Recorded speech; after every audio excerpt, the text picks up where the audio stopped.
Today we're going to talk about the world's greatest invention, coffee. So, something I learned when researching coffee is that nobody really knows all that much about the origins of it. It's a lot of speculation. So my brief overview of stuff that may or may not be true is that coffee is thought to come from Ethiopia, from apparently a goat herder, but none of this can be confirmed. Obviously written accounts from, 1,000 years ago or so are quite difficult to come by.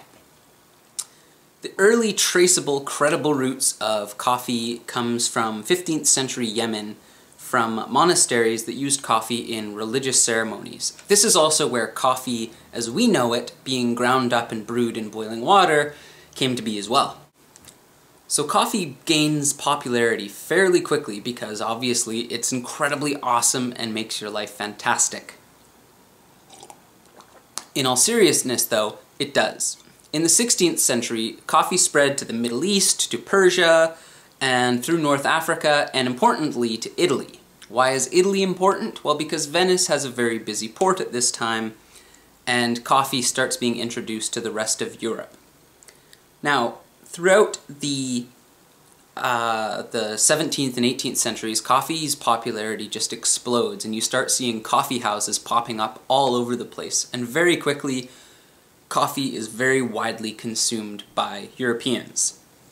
This was helped on by Pope Clement VIII, who's probably the most awesome pope ever, for declaring coffee a Christian drink and thus making it okay for his followers to drink. So coffee wasn't immediately popular in the Americas simply because there wasn't very much of it.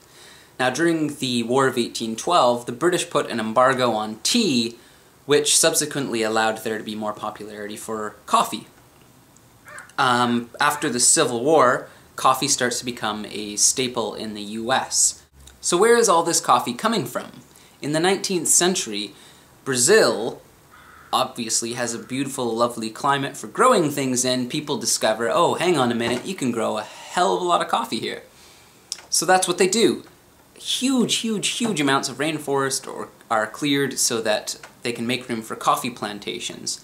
Now unfortunately, with any big crop, we of course see slavery to cultivate it. Indigenous populations were displaced and exploited as coffee consumption grew, and the need for cultivating more and more came to be. We also saw coffee being grown and cultivated in Haiti and in Cuba, and of course slavery there as well, and then subsequently plays a pretty big role in revolutions that occurred later. So some other interesting things about coffee are, as it became more popular, obviously a lot of people were drinking it. So we have people like Johann Sebastian Bach, who apparently loved this stuff, so much that he actually wrote cantatas about it. I'm gonna post those because they're freaking awesome. Apparently Vincent van Gogh also loved this stuff and spoke very highly of coffee houses. Something we can also think about with the popularity of coffee houses, and similar with public houses serving beer, is that the more popular they were, the more threatening they seemed to leaders. So we have various periods and times all across the world where coffee would be banned briefly, or coffee houses would be banned briefly. Or in some places in Europe, women weren't allowed in the coffee houses, and they were sort of seen as these sort of dens of depravity and places where revolutions were talked about and things like that, which to some degree is probably true. So, that is my very brief overview of coffee. Have yourself a cuppa and enjoy the immense amount of history that has gone into making this delicious, lovely drink. Ooh, that's strong.